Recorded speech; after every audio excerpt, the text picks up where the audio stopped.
Absolutely. और इसमें मैं इसको कनेक्ट करूंगा इंडिया के साथ। अगर पाकिस्तान रीजनल हब बनना चाहता है तो उसकी मजबूरी है, उसको इंडिया के सामने घुटने टेकने होंगे। प्रेसिडेंट शी ने 2024 के हवाले से उन्होंने स्पीच दी है, जो हर साल देते हैं। इस साल जो उन्होंने स्पीच दी है उसमें उन्होंने खुद इस चीज का कन्फेशन किया है कि Chinese economy is sluggish, Chinese economy कमजोर है। इसको ऐसे देखा जा रहा है कि शी ने सरेंडर कर दिया मोदी के सामने। ये जो है ना हालात वो ये हैं कि अब जो चाइना है उसने वो हर कीमत पर सुलह चाहता था और हर एट एनी कॉस्ट वो इंडिया से इस चीज़ की डिज़ायर रखता था कि जी ये जो है ना मामलात ये सही हो जाए।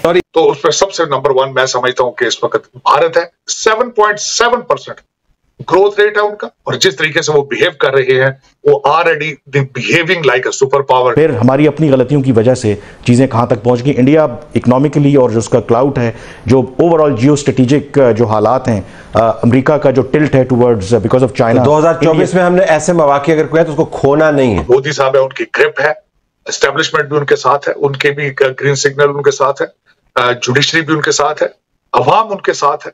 तो इन सारी चीजों को अगर देखा जाए तो 2024 में जो विनर होगा वो भारत। अब भारत की हम मिसाल दे रहे हैं, वो रिफ्लेक्ट कर रहा है कि वो अंदरूनी तौर पर जब मजबूत हो रहे हैं, उनकी मैशत मजबूत हो रही है, एज अ रिजल्ट उनकी दुनिया की जो ताकतें हैं उनके साथ ताल्लुकात बेहतर हो रहे हैं। इंडिया की यूनिवर्सिटी कहां पर चलेगी? आईआईटी। इंडिया की इकोनॉमी देख लीजिए सर, पैसा कमाना और पूरे मुल्क की मईशत चलाना दो अलग-अलग चीज। दोस्तों, वो चीन जो अमेरिका को आंखें दिखाता रहता है, वो चीन जो भारत के अंदर कुछ ना कुछ गड़बड़ी करता रहता है, वो चीन जिसे पाकिस्तान अपना अब्बू कहता है और जिसके दम पर पाकिस्तान फुदकता रहता है, जब वो भारत के कदमों में बैठ गया तो सबकी अकड़ टूट गई। दोस्तों, पाकिस्तान की तो हवा ही निकल गई है। अब उनको भी समझ में आ गया है कि हम भी अगर तभी बचेंगे जब हम भारत के आगे घुटने टेक देंगे। लेकिन दोस्तों, चीन और पाकिस्तान में फर्क है।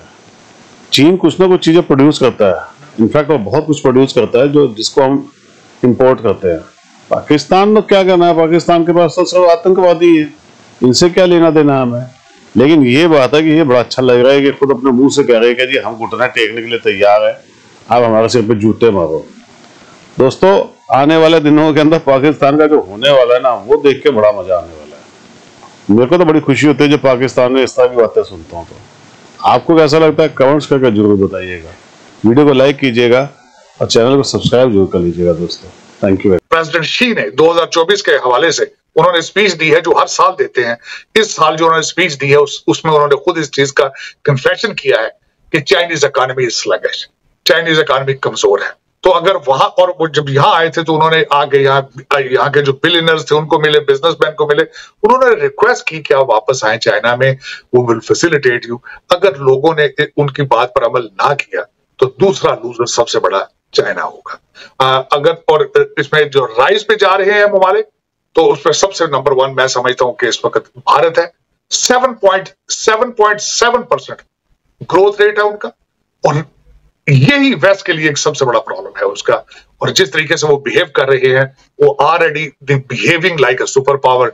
उन्होंने रेड सी के अंदर जो इस वक्त दुनिया के मिसाइल बन रहे हैं, बहरा अहमर के अंदर, वहां पे उन्होंने अपने 4 शिप्स भेज दिए हैं। वो अमेरिकन एलाइज जो वहां पे उन्होंने अपना एक कोलिजन बनाया है वो इसका हिस्सा नहीं बने, वो खुद बिहेव कर रहे हैं। यहां ये बताना चाहूंगा उन्होंने 4 शिप्स क्यों भेजे वहां पे। दुनिया के अंदर इस वक्त चावल की जो तिजारत है, दुनिया के 40% चावल जो है वो भारत से आ रहे हैं। भारत ये नहीं चाहता कि उनके चावल की ट्रेड के ऊपर मसला बने। दूसरा मसला है तेल का। वो तेल लेते हैं, वो कहते हैं उसमें ना इंटरप्शन आए। अगर तेल की कीमत बढ़ेगी भारत के अंदर, उनकी इकॉनमी सफर करेगी। बल्कि उन्होंने ये इस चीज का फैसला कर लिया था कि रशिया से अगर तेल नहीं आता तो वो हम वेनेजुएला से ले लेंगे।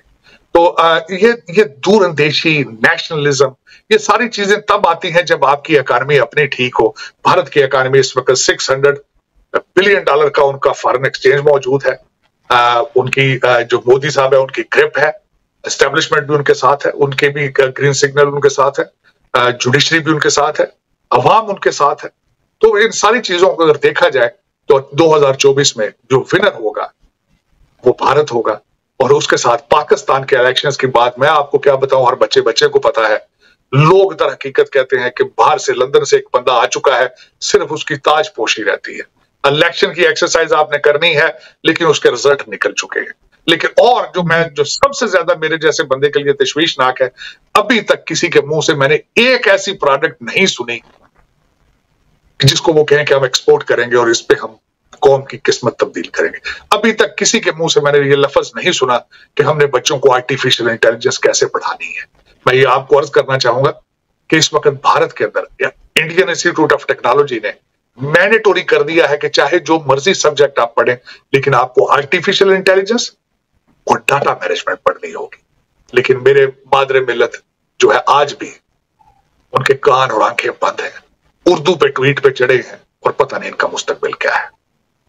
साजिद साहब, आपको याद होगा कि 2 से 3 साल कबल की बात है कि जब पीटीआई की हुकूमत थी तो उन्होंने तमाम सिलेबस जरूर एक जैसा कर दिया था, लेकिन उर्दू को प्रायोरिटी में लेकर आए थे और बहुत सारी ऐसी बुक्स थी हमारी जो इंग्लिश में आ रही थी, जैसे कि इस्लामियात वगैरह थी और सोशियोलॉजी वगैरह थी।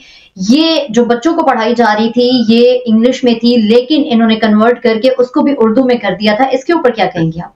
इसके ऊपर मैं सिर्फ ये कहूंगा कि जिन्होंने ये पॉलिसी बनाई थी और पीटीआई के जितने रहनुमा थे उनके सबके बच्चे लंदन पढ़ रहे हैं। ये अगर नहीं पता किसी को तो गूगल करके देख लें। उनकी आधी से ज्यादा कैबिनेट ब्रिटिश और अमेरिकन थी।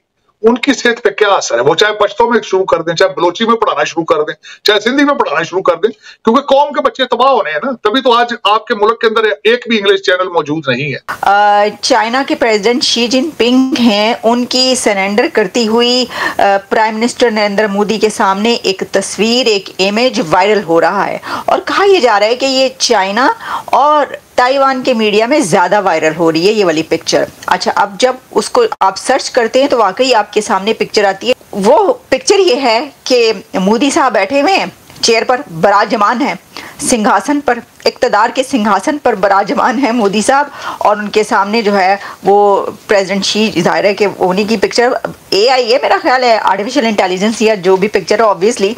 तो उसके ऊपर वो जो है वो जिस तरह ज़मीन पर बैठकर आप किसी को बामुलाहिज़ा होशियार कहते हैं, या आप सरेंडर के एक पोजीशन में होते हैं, या आप जो है वो ऑब्वियसली एक बंदा कुर्सी पे बैठा है और दूसरा जो है नीचे बैठा है, इसको पंजाबी में कहते हैं पुंजा बैठा है। तो वो ज़मीन पे बैठा हुआ तो वो क्या कर रहा है? वो ये कह रहा है ना कि सरकार क्या चाहते हैं आप, हम हर चीज़ के लिए तैयार हैं, बोलिए। अब ये जो है ना ये तस्वीर एक ऐसे वक्त में वायरल हो रही है कि जब अभी चाइना और इंडिया के बीच आपने देखा कि कैसा जो है वो एक सिचुएशन नज़र आई कि दोनों के ताल्लुकात जो हैं वो ज़बरदस्त हो गए। ठीक है जी, यानी ताल्लुकात क्या ज़बरदस्त होंगे, एक ऐसा कॉन्फ्लिक्ट जो है वो उस रिजॉल्व होता हुआ नज़र आया जिसमें कि वो जो एक उनकी आपस में जो भी सिचुएशन थी वो कम से कम ख़त्म हो गई। ठीक है, तो फ़ौजें भी जो हैं वो अपनी पहली वाली पोजीशन पर, और क्या होगा क्या नहीं होगा वो सब तय पा गया।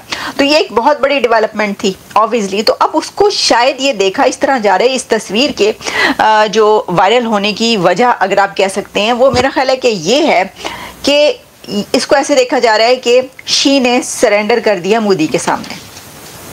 और क्योंकि चाइना की तरफ से ये भी कहा गया था ना कुछ दिन पहले कि फ़्लाइट्स खोलें, इंडिया को डायरेक्ट फ़्लाइट्स जो हैं वो दोबारा से स्टार्ट करें, तो इंडिया ने कह दिया था कि नहीं करेंगे हम।